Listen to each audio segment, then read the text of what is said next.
used it all afternoon, came home, sat for a couple hours. When I hit the key, went to start it, and it didn't do anything. It just literally went roar, dead. So I wanted to make sure I checked the voltage on the batteries, and I got it on charge.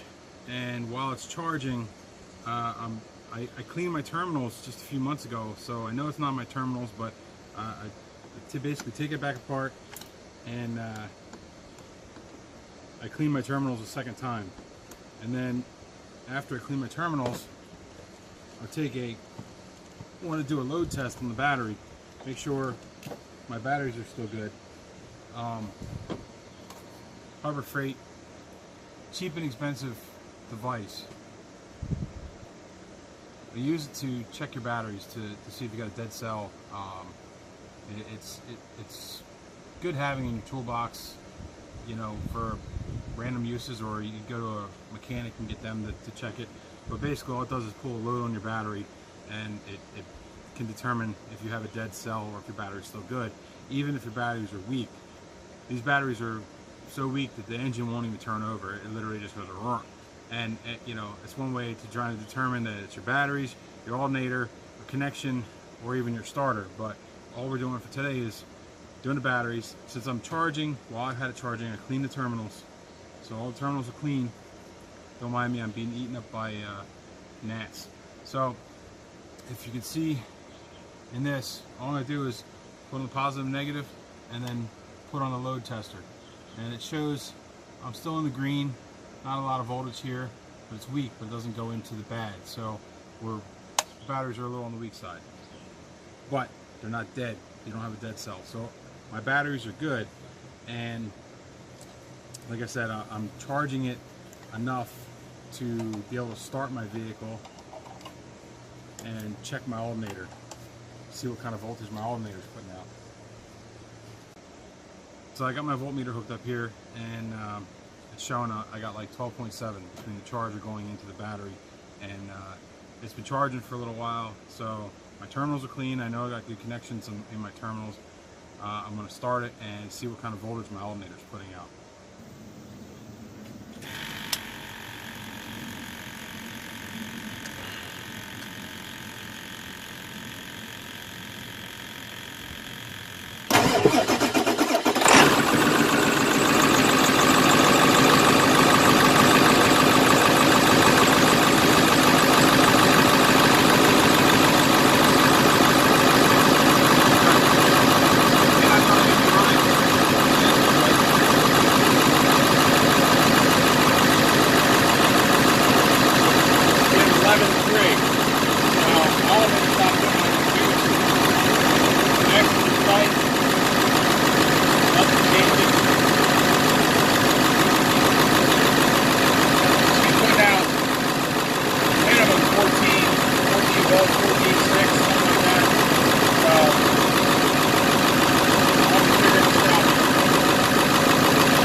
Doesn't matter which battery, get the approximately same voltage.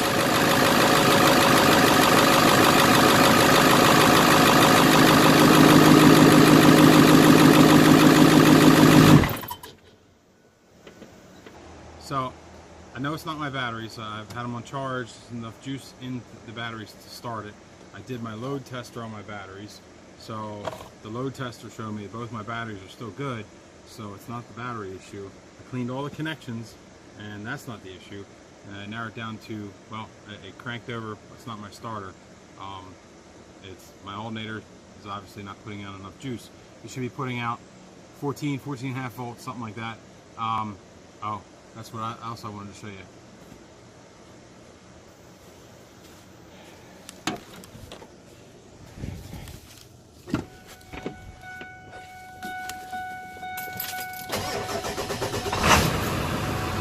So what I'm trying to show you here on the dash is even my voltage on the Excursion.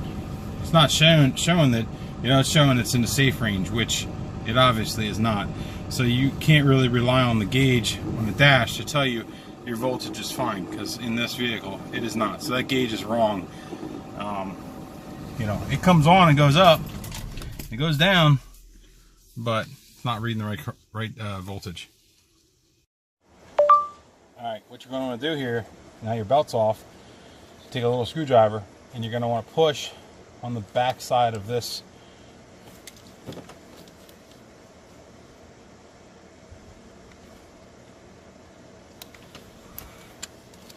Okay, so the tab here, basically you're pushing on this tab, and if you can see that, that's what you're doing. You're pushing and it's going to release the clip, and that's going to slide right out. Then you get yourself a 10 millimeter.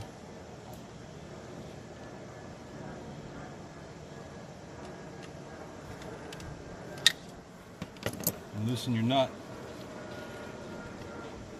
for your hot wire coming off the alternator. I'm going to pull the bolts for the alternator. Now it's just 13 millimeter.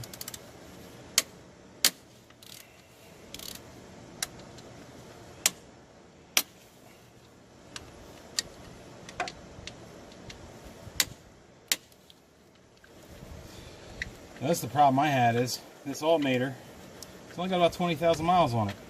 I bought the truck, and I put about 20,000 miles on it, and this was new beforehand, except for the warranty doesn't fall under me, it falls under the previous owner. So I'm SOL, and it's a $200 alternator to replace. I mean, you can get remanufactured ones for 129, 130 bucks plus core charge.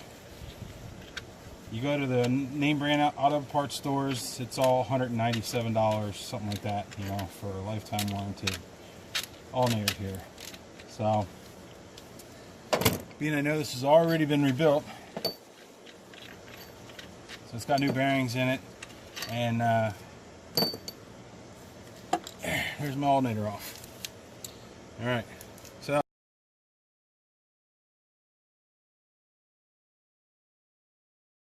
okay, part of my video that I was going to do was going to be on taking this apart, replacing the voltage regulator in this.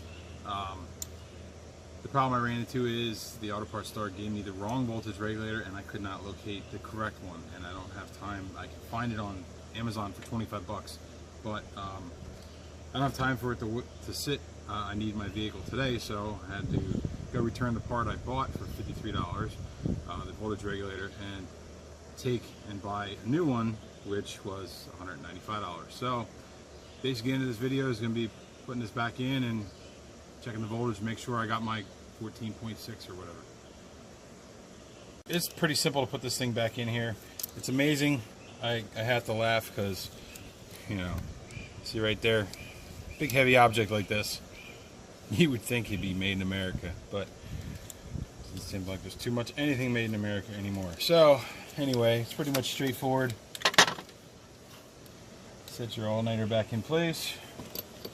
They're kind of tight going in. I could put some WD-40 on them. I'm going to use some Silver Death here, some anti-seize. Gonna slap a little bit on. Stir it up a little bit.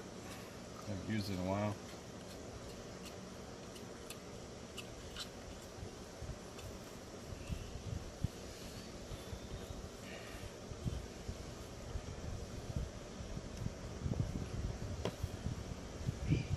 Paint a little bit of anti-seize on here so that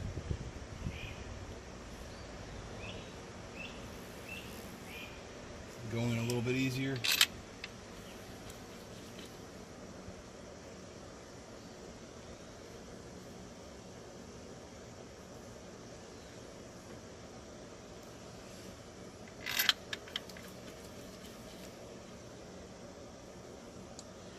That way, if I ever got to pull this off, I know they'll come out. Anytime I ever really take something off that doesn't need Loctite, I'll try and throw some Never Seize on it, because you never know how long I'm going to own this vehicle and if I'm going to have to take this thing off again. So, A little bit of never sees always helps.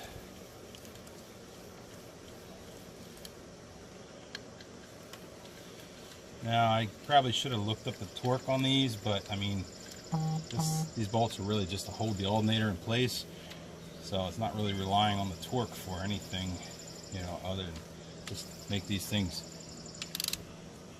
snug. You don't have to kill them.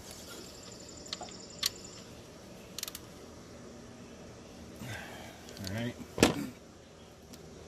plug my plug back in and take off the new nut. Got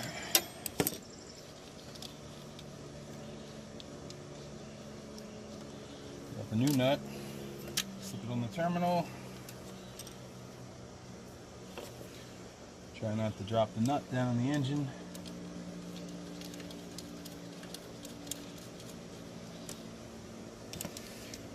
Let's tighten it back up.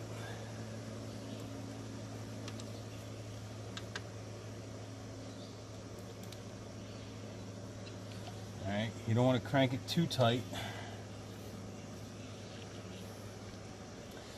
You just saw there, I bent this away. I just didn't want it rubbing on this plug. You never know if it's going to chafe through it. Alternator's back on. All wires are hooked up. Brand new alternator, not remanufactured, brand new. Now I left my 1/2 inch wrench on the tensioner down here, so I'm going to crank on my tensioner, put my belt back on, and this job is done.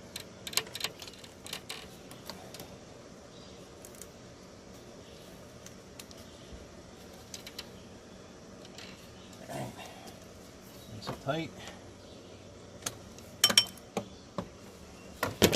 Take a real quick look. Seems to be on all my grooves everywhere. Alright, time to check the voltage.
So I consider this job's done. I would have liked to have showed swapping the voltage regulator, but like I said, auto parts store gave me the wrong one. You know, it didn't work out that way. I needed the truck today, so I couldn't wait 2 more days to have parts ordered and delivered, so I had to run to the auto parts store this morning and get a $200 alternator. So alternator's back in, we're charging, my batteries are good, my connections are good. I should be good, this job is done. So if this video helped you out, like, share, and subscribe, because you never know what I'm going to do next.